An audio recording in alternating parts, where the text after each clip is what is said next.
आज हम 8th class का फर्स्ट चैप्टर करेंगे क्रॉप प्रोडक्शन एंड मैनेजमेंट। सबसे पहले crop. When plants of same kind are grown in any field, जब एक ही तरह के पौधे किसी फील्ड में उगाए जाते हैं तो उससे क्रॉप कहती है। Crops in accordance with season, season के अकॉर्डिंग क्रॉप्स टू टाइप की है। उसके सोइंग पीरियड कब होता है और उसका हार्वेस्टिंग कब की जाती है, इसके बेस पे 2 तरह की क्रॉप्स है, rabi crops and kharif crops. Next है रबी क्रॉप्स। इसको हम विंटर क्रॉप्स भी कहते हैं क्योंकि इसको अक्टूबर और नवंबर में इसका सोइंग पीरियड है। एंड हार्वेस्टेड इन मार्च अप्रैल, और इसका हार्वेस्टिंग पीरियड मार्च अप्रैल में। एग्जाम्पल है इसकी wheat, barley and mustard. Next है खारीफ क्रॉप्स। इनका जो ग्रोइंग पीरियड है वो मई एंड जून में है। इसकी सोइंग मई जून में होती है और इसका जो हार्वेस्टिंग पीरियड है वो सितंबर एंड अक्टूबर में। एग्जाम्पल है इसकी rice, maize and groundnut. Next है basic steps in crop production की क्रॉप प्रोडक्शन के लिए कौन कौन से स्टेप्स है। सबसे पहले preparation of soil, second sowing of seeds, third है एडिशन ऑफ मैन्योर, नेक्स्ट है irrigation, next removal of weeds, protection of crops, harvesting and threshing and storage. Preparation of soil. Preparation of soil के लिए क्या है, ploughing की जाती है। Turning of soil is called tilling और प्लोइंग, कि जो सॉइल है उसको टर्न किया जाता है, ऊपर की मिट्टी नीचे और नीचे की मिट्टी ऊपर। और इससे क्या न्यूट्रिएंट्स जो हैं वो ऊपर की सॉइल में आ जाते हैं और इससे सॉइल भी लूज हो जाती है ताकि रूट्स भी नीचे तक जा सकती हैं और सॉइल को प्रॉपर एयर भी मिल जाती है। नेक्स्ट है एग्रीकल्चरल इम्प्लीमेंट्स, कि खेती के लिए औजार कौन से यूज होते हैं। इसमें प्लो, हो एंड कल्टीवेटर। प्लो जो है ये एंशियंट टाइम्स में यूज होता था और ये वुड का बना था।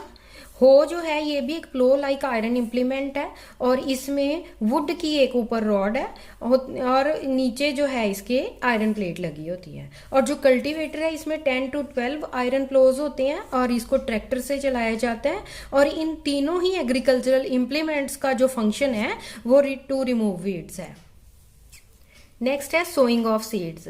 सीड्स को लगाने के 3 मेथड्स है, broadcasting, sowing by hand and seed drill. Broadcasting method में क्या है कि जो बीज है वो बाय हैंड भी खेले जाते हैं खेत में।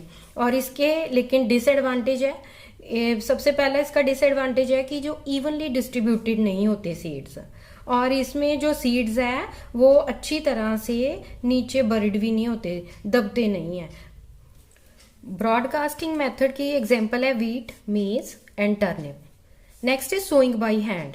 इसमें जो पर्सन है वो हैंड से फरोज में सीड्स लगाता है। एग्जांपल है इसकी पोटैटोज, पीज एंड रेडिश।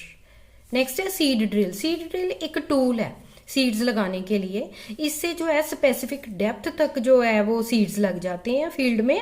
और इसकी जो शेप है, इसके ऊपर एक वाइड फनल होती है और नीचे जो है एक लॉन्ग पाइप होती है। नेक्स्ट है adding manure and fertiliser. Manure और फर्टिलाइजर पौधों में डाले जाते हैं बेटर ग्रोथ के लिए और ताकि फसल की यील्ड भी अच्छी हो। नेक्स्ट है कि प्रॉपर न्यूट्रिएंट्स भी सॉइल को मिल जाएं। और 2 टाइप्स ऑफ न्यूट्रिएंट्स होती है, macro nutrients and micro nutrients. Macro nutrients क्या होती है, जिसकी पौधे को लार्ज क्वांटिटी में जरूरत होती है, उनको मैक्रो न्यूट्रिएंट्स कहते हैं। एग्जांपल है carbon, hydrogen, nitrogen, oxygen, phosphorus, potassium and sulphur. Next है माइक्रो न्यूट्रिएंट्स। जिन न्यूट्रिएंट्स की पौधे को स्मॉल क्वांटिटी में जरूरत होती है उनको माइक्रो न्यूट्रिएंट्स कहते हैं। एग्जांपल है iron, zinc, cobalt, magnesium and copper. Next है मैन्योर। होती क्या है, it is organic in nature. इसको हम गोबर खाद भी कहते हैं मैन्योर को।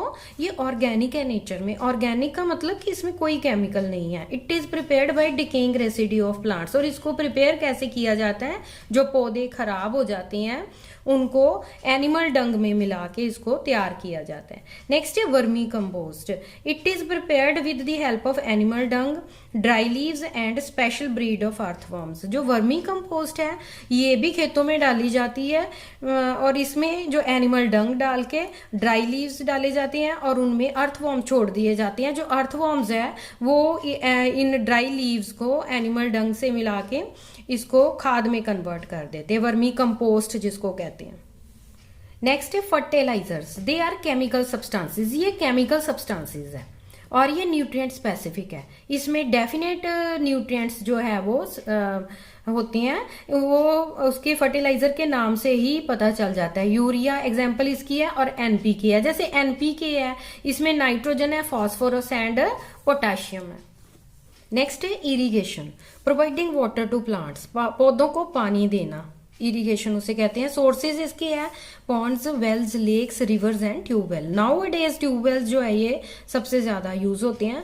एंशियंट मेथड्स ऑफ इरिगेशन में डकली मेथड है, राहत और हार्ट मेथड है एंड मोट सिस्टम है। ये जो सिस्टम है ये तब थे जब वेल्स से पानी दिया जाता था खेतों को। नेक्स्ट है मॉडर्न सिस्टम ऑफ इरिगेशन, इसमें स्प्रिंकल सिस्टम है एंड ड्रिप मेथड है। स्प्रिंकल सिस्टम में क्या होता है कि मेन पाइप को जो पानी छोड़ा जाता है वहां से, और जो अंडरग्राउंड जो पौधों की क्यारियों में भी पाइप्स फिट होती हैं, जैसे ही मेन से पानी छोड़ते हैं तो जो पानी है वहां पे फव्वारे के रूप में पौधों के ऊपर पड़ता है।